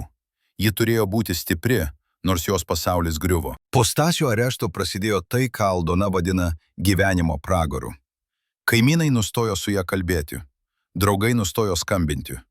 Darbe ją pakvietė pokalbiui, kurio metu jai buvo pasiūlyta atsistatydinti savo norų. Vaikai mokykloje tapo patyčių objektais. Kiti vaikai juos vadino nusikaltėlio vaikais. Mokytojai žiūrėjo ją juos su panieka, niekas nenorėjo su jais draugauti. Tai buvo ne tik Stasio bausmė, tai buvo visos šeimos bausmė. Tai buvo sistemos būdas pasakyti, jei jūs drįstate maištauti, mes sunaikinsime ne tik jūs, bet ir visus, kurie jums brangus. Ir ši bausmė veikė puikiai. Kiti atlikėjai matė, kas nutiko Stasiui ir jo šeimai, ir jie suprato žinutę. Niekas daugiau nedrįso klausti apie atlyginimus. Niekas daugiau nedrįso organizuoti privačių koncertų. Niekas daugiau nedrįso net pagalvoti apie maištą. Baimė tapo efektyviausių kontrolės įrankiu. Bet Aldona nepasiduodė. Ji kovojo. Ji rašė laiškus į kiekvieną įmanomą instituciją. Ji ieškojo advokatų, kurie sutiktų ginti Stasį. Ji rinko pinigus, kad galėtų mokėti už teisinius patarimus. Ir jie laukė. Laukė žinių iš kalėjimo. Laukė teismo datos. Laukė bet kokios informacijos apie tai, kas vyksta su jos vyru. Bet informacijos buvo labai mažai. Tardymas vyko uždarai, be liudytojų, be viešumo. Stasys buvo apkaltintas spekulacija, neteisėta prekyba užsienio valiuta ir ekonominė veikla kenkiančia sovietiniai valstybei. Bausmė – 5 metai griežto režimo kolonijoje. Kai Aldona išgirdo nuosprendį, ji pajuto, kaip jos kojos pasiduoda. 5 metai. 5 metai be vyro, be tėvo vaikams, be viltis. Kaip ji išgyvens? Kaip ji išlaikys šeimą? Kaip ji paaiškis vaikams, kodėl jų tėvas negali būti su jais? Ir štai čia mes prieiname prie klausimo, kuris turėtų kankinti mus visus. Ar mes kaip visuomenė padarėme pakankamai, kad atkurtume teisingumą Stasiui Povilaičiui ir jo šeimai? Ar mes pakankamai kalbėjome apie jo istoriją? Ar mes pakankamai pripažinome neteisybę, kuri jam buvo padaryta? Ar mes bent kartą viešai pavadinome vardais tuos, kurie jį išnaudojo, išdavė, sunaikino? Atsakymas yra skaudus. Ne, mes nepadarėme. Mes leidome šią istoriją išnykti tyloje. Mes leidome aukoms likti užmirštoms, o kaltininkams likti nenubaustiems. Mes pasirinkom kolektyvinę amneziją vietoj kolektyvinio atsakomybės prisiėmimo. Ir kol mes to nepadarysime, kol mes nepasakysime šios istorijos garsiai ir aiškiai, mes visi būsime bendrininkais šioje neteisybėje. Pirmą kartą per 35 metus žmogus, kuris buvo atsakingas už Stasio Povilaičio asmeninę saugą gastrolių metu, sutinka kalbėti prieš kameras. Leonas Vasiliauskas, buvęs Filharmonijos saugumo darbuotojas, šiandien atskleidžia tai, kas buvo slepiama dešimtmečius. Jis pasakojo apie paskutinės savaitės prieš Stasio areštą. Savaitės, kai viskas jau buvo nuspręsta, bet niekas dar nežinojo. Aš gavau instrukciją iš Maskvos, sako Leonas, jo rankos vis dar šiek tiek dreba po tiek metų. Man buvo liepta dokumentuoti kiekvieną Stasio žingsnį per gastrolės Vengrijoje 1978 metų sausį. Nesaugoti jį, dokumentuoti. Kiekvieną susitikimą, kiekvieną pokalbį, kiekvieną žmogų, su kuriuo jis kalbėjo. Aš supratau, kad tai nėra įprasta procedūra. Tai buvo ruošimasis kažkam didesniam. Kodėl Leonas tylėjo tiek metų? Ką jis bijojo pasakyti? Ir svarbiausia, ką dar jis žino apie tuos paskutinius Stasio laisvės mėnesius, ko jis niekada nepasakė net tardytojams? Leonas pasakoja apie vieną vakarą Budapešte, likus 3 savaitėms iki arešto. Stasys turėjo oficialų koncertą didžiojoje salėje, bet po koncerto jis paprašė Leono leisti jam pasivaikščioti vienam. Tai buvo neįprasta. Paprastai Leonas visada lydėdavo Stasį, kur tik jis eitų. Bet tą vakarą Stasys buvo toks įtikinus, toks desperatiškas savo prašyme, kad Leonas sutiko. Aš daviau jam 2 valandas, prisimena Leonas, bet aš sekiau jį iš tolo. Tai buvo mano darbas. Ir aš mačiau, kaip jis įėjo į mažą kavinę šalia Dunojaus, kaip jis susitiko su vyru, kurio aš niekada nebuvau matęs. Jie kalbėjosi pusvalandį, labai intensyviai, labai emocingai. Aš negalėjau girdėti, ką jie kalbėjo, bet aš mačiau Stasio veidą. Jis verkė. Aš niekada nebuvau matęs jo verkiant. Ir kai jis išėjo iš tos kavinės, jis buvo kitoks žmogus. Tarsi kažkas jame būtų miręs. Kas buvo tas vyras? Ką jis pasakė Stasiui? Ir ar šis susitikimas buvo paskutinė Stasio galimybė pabėgti, kurią jis atmetė? Leonas atsisako atskleisti vyro tapatybę, bet jis sako, aš parašiau raportą apie tą susitikimą. Aš aprašiau viską, ką mačiau. Ir kitą dieną aš gavau skambutį iš Maskvos. Man buvo pasakyta, kad mano raportas yra labai vertingas ir kad aš turiu tęsti puikų darbą. Bet aš supratau, ką tai reiškia. Tai reiškia, kad Stasio likimas jau buvo nulemtas. Kad tas susitikimas buvo paskutinis įrodymas, kurio jiems reikėjo. Ir aš jaučiausi kaip Judas. Aš išdaviau žmogų, kurį turėjau saugoti. Ar galite įsivaizduoti tokią kaltę? Ar galite įsivaizduoti, kaip jaučiasi žmogus, kuris žino, kad jo darbas, jo lojalumas sistemai tiesiogiai prisidėjo prie kito žmogaus sunaikinimo? Leonas gyveno su šia kalte 50 metų. Ir tik dabar, kai jam 83 metai, kai jis žino, kad netrukus paliks šį pasaulį, jis nori papasakoti tiesą. Bet ar tiesa gali atpirkti išdavimą? Dabar turime kalbėti apie tai, kas vyko su Stasiu kalėjime. Ne tik fiziškai, bet ir psichologiškai. Buvęs kalinys Antanas Mockus, kuris dalino kamerą su Stasiu kelis mėnesius 1979 metais, pasakoja istoriją, kuri verčia suabejoti viskuo, ką manėme žinantis apie sovietinę bausmių sistemą. Stasys nebuvo traktuojamas kaip eilinis kalinys, sako Antanas. Jis buvo traktuojamas kaip pavyzdys. Kiekvieną dieną sargyba rasdavo būdą jį pažeminti, jį priminti, kad jis yra niekas. Kartais tai būdavo smulkmenos, pavėluotas maisto davinys, šalta duša, atimta knyga. Bet kartais tai būdavo žiauriau. Aš mačiau, kaip jį verčia dainuoti sargybai. Jie sakydavo, na, dainininkė, padainuok mums, parodyk, kodėl tu toks garsus. Ir jis dainuodavo, nes jei jis atsisakytų, bausmė būtų dar žiauresnė. Bet kiekvieną kartą, kai jis dainuodavo, kažkas jame mirdavo. Aš mačiau tai jo akise. Antanas pasakoja apie vieną naktį, kai Stasys prabilo apie savo šeimą. Jie gulėjo savo gultose tamsoje ir Stasys šnabždėjo. Aš nežinau, ar mano vaikai dar prisimena mano balsą. Aš nežinau, ar mano žmona dar mane myli, ar ji tik laukia iš pareigos. Aš nežinau, ar aš dar turiu namus, į kuriuos grįžti. Ir kas baisiausia, aš nežinau, ar aš dar esu tas pats žmogus, kuris išėjo iš tų namų. Aš jaučiu, kaip kažkas keičiasi manyje, kaip aš tampau tuščias, kaip muzika, kuri kadaise pripildydavo mane, dabar tiesiog skamba kaip triukšmas. Ar galite įsivaizduoti tokį neviltį? Ar galite įsivaizduoti, ką jaučia žmogus, kuris praranda ne tik laisvę, ne tik šeimą, bet ir patį save, tą dalį savęs, kuri darė jį tuo, kas jis buvo. Bet buvo momentų, kai net toje tamsoje švietė mažos šviesos kibirkštėlės. Antanas prisimena, kaip kartą per Kalėdas kiti kaliniai paprašė Stasio padainuoti jiems. Ne sargyba, ne prievarta, patys kaliniai. Ir Stasys sutiko. Jis atsistojo kameroje, užmerkė akis ir pradėjo dainuoti seną lietuvišką kalėdinę giesmę. Jo balsas buvo ne toks stiprus kaip kadaise, sako Antanas, bet jis buvo gražus. Jis buvo pilnas skausmo, bet ir vilties. Ir kai jis baigė dainuoti, visoje kameroje buvo tyla. Visi verkė, net tie, kurie paprastai niekada nerodydavo jausmų. Nes ta daina priminė mums, kad mes vis dar esame žmonės, kad sistema gali atimti mūsų laisvę, bet ji negali atimti mūsų žmogiškumo. Ar tai nebuvo Stasio pergalė?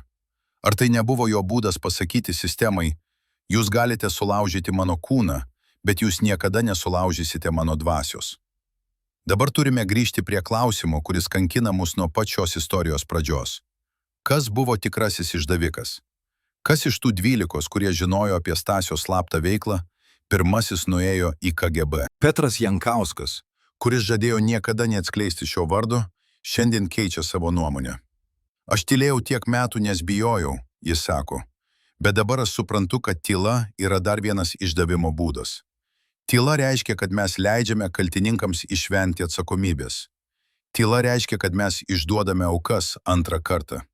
Jis daro pauzę, giliai įkvepia ir taria vardą, kuris šokiruoja visus, kurie žinojo tą laikmetį. Tai buvo Viktoras Petrauskas, Stasio artimiausias draugas, žmogus, su kuriuo jis pradėjo karjerą, žmogus, kuriam jis pasitikėjo labiau nei bet kam kitam. Viktoras Petrauskas – vardas, kuris kadaise buvo žinomas kiekvienam lietuviškos estrados gerbėjui. Jis buvo talentingas dainininkas, charizmatiškas atlikėjas, Stasio bendraamžis ir konkurentas. Bet jo karjera niekada nepasiekė tokių aukštumų kaip Stasio. Ir būtent čia, pasak Petro, slypi išdavimo motyvacija. Viktoras pavydėjo Stasiui, paaiškina Petras. Jis pavydėjo jo talento, jo populiarumo, jo sėkmės. Bet svarbiausia, jis pavydėjo to, kad Stasys sugebėjo ištrūkti iš sistemos kontrolės, bent jau iš dalies. Viktoras bandė tą patį. Jis bandė organizuoti privačius koncertus, bandė uždirbti papildomų pinigų. Bet jis buvo pagautas beveik iš karto.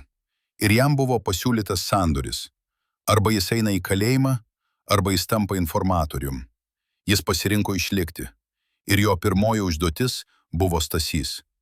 Petras pasakoja, kaip Viktoras sistemingai rinko informaciją apie Stasio veiklą. Kaip jis dalyvaudavo privačiuose koncertuose, stebėdamas, kas dar ten būna, kaip organizuojami mokėjimai, kur saugomi pinigai. Kaip jis užmegzdavo pokalbius su Stasiu, subtiliai klausinėdamas apie jo planus, jo kontaktus, jo baimės. Stasys jam pasitikėjo visiškai, sako Petras. Jis pasakojo Viktorui dalykus, kurių niekam kitam nepasakytų. Ir Viktoras viską perduodavo KGB. Kiekvienas žodis, kiekviena detalė, kiekviena paslaptis. Viskas buvo užfiksuota, išanalizuota, panaudota prieš Stasį. Ar galite įsivaizduoti tokį išdavimą? Ar galite įsivaizduoti, kaip Stasys jautėsi, kai sužinojo tiesą? Nes jis sužinojo, ne iš karto, bet vėliau, kalėjime, kai kitas kalinys, kuris turėjo ryšių su KGB, jam papasakojo.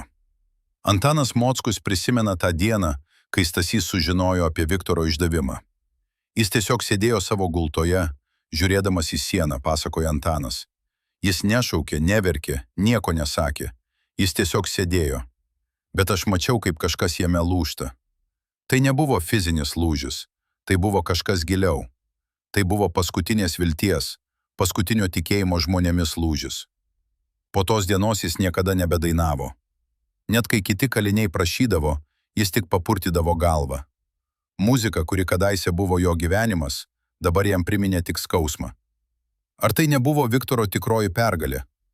Ar jis ne tik atėmė iš Stasio laisvę, bet ir patį jo sielą? Bet kas nutiko Viktorui po Stasio arešto? Ar jis tęsė savo karjerą? Ar jis gyveno su savo kalte? Petras Jankauskas pasakoja liūdną istoriją. Viktoras tęsė dainuoti dar 4 metus, sako jis. Bet jo karjera niekada nepasiekė tokių aukštumų, kokių jis tikėjosi. Publika jautė, kad kažkas negerai. Galbūt tai buvo intuicija, galbūt tai buvo gandai, kurie sklido tyliai. Bet žmonės nustojo ateiti į jo koncertus. Plokštelės nebeperko.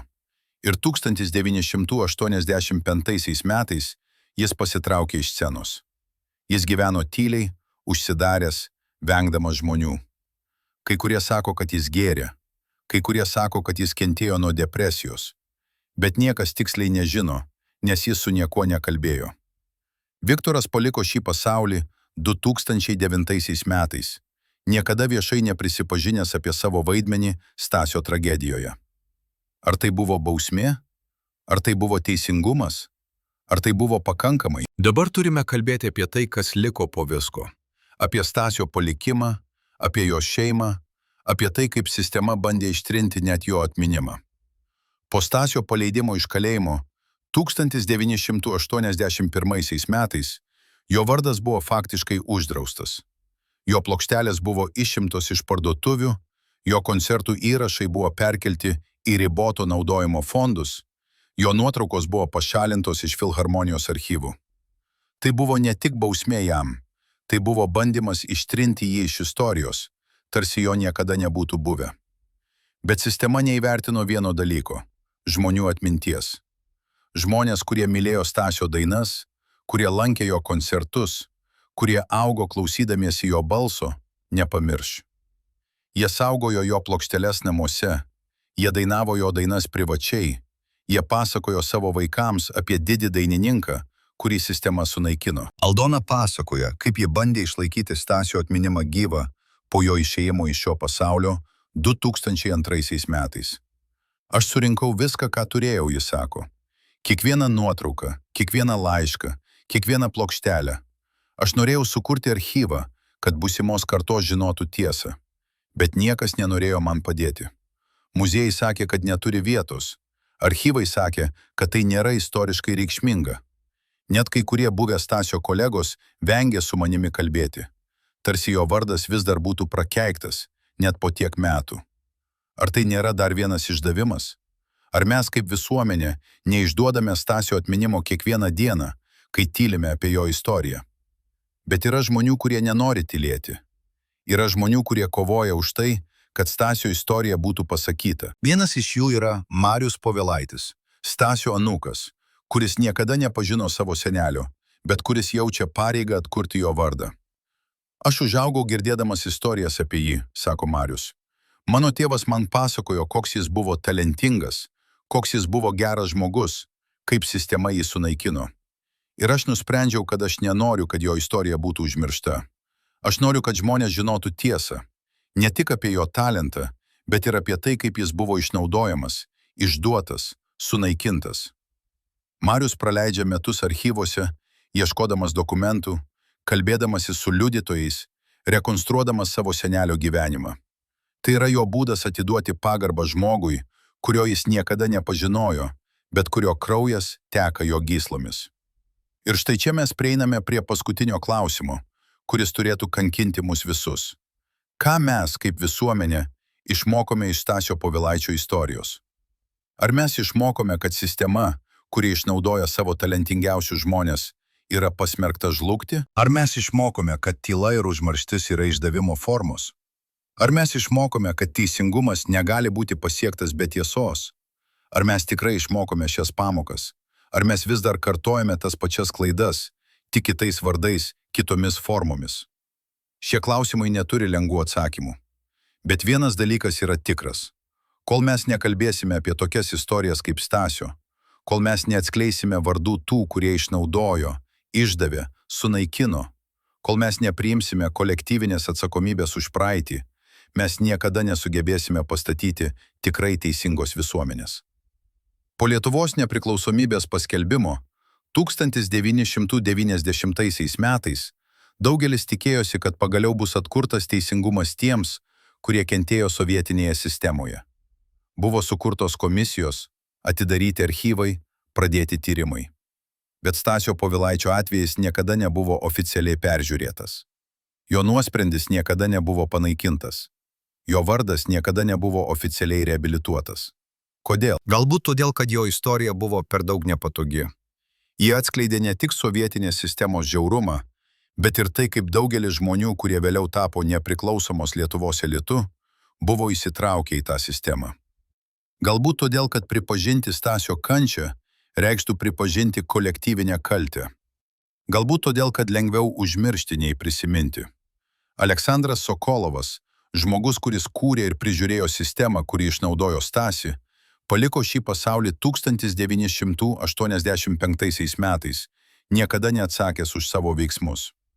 Jo laidotuvės buvo iškilmingos, su garbės sargyba ir oficialiais atstovais. Viktoras Petrauskas, Žmogus, kuris išdavė savo artimiausią draugą, gyveno tyliai iki savo išėjimo 2009 metais, niekada viešai neprisipažinęs apie savo vaidmenį. Leonas Vasiliauskas. Žmogus, kuris dokumentavo Stasio paskutinius laisvės mėnesius, vis dar gyvena su savo kalte, bandydamas atkurti bent dalį žalos, kalbėdamas su tyrėjais ir žurnalistais. Aldona Povilaitinė, moteris, kuri išlaikė šeimą ir kovojo už savo vyro orumą, paliko šį pasaulį 2017 metais, niekada nesulaukusi oficialaus pripažinimo už savo drąsą ir ištikimybę. Šiandien, praėjus daugiau nei 4 dešimtmečiams po Stasio arešto, Lietuva yra visiškai kitokia šalis. Mes turime laisvę, demokratiją, galimybę kurti ir gyventi pagal savo taisyklės. Bet ar mes tikrai išmokome pamokas iš praeities? Ar mes tikrai užtikriname, kad talentingi žmonės būtų vertinami ir sąžiningai atlyginami už savo darbą? Ar mes tikrai kovojame su korupcija ir išnaudojimu? Ar mes tikrai gerbiam tuos, kurie kentėjo dėl sistemos žiaurumo? Šie klausimai lieka atviri.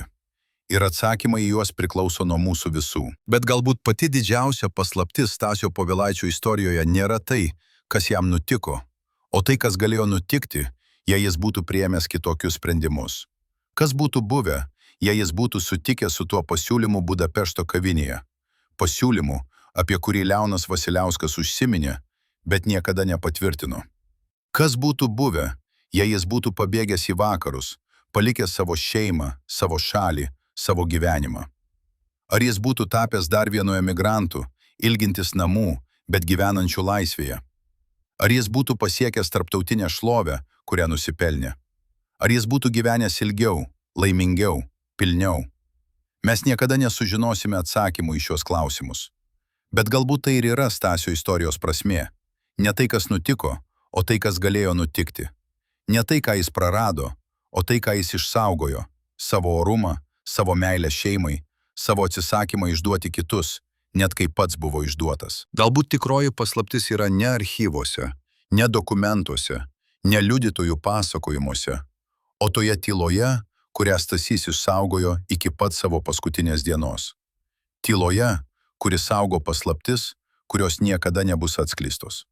Tyloje, kuri yra paskutinis žmogaus orumo bastionas prieš sistemą, kuri bando viską kontroliuoti, viską žinoti, viską sunaikinti. Ir galbūt būtent dėl to mes turime pasakoti šią istoriją.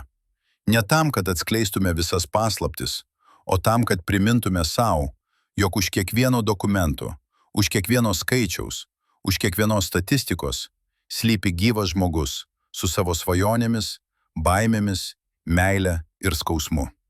Žmogus, kuris nusipelno būti prisimintas ne kaip auka, ne kaip nusikaltėlis, ne kaip statistika, o kaip žmogus, su visais savo prieštaravimais, su visomis savo klaidomis, su visa savo žmogiškumo pilnatvė.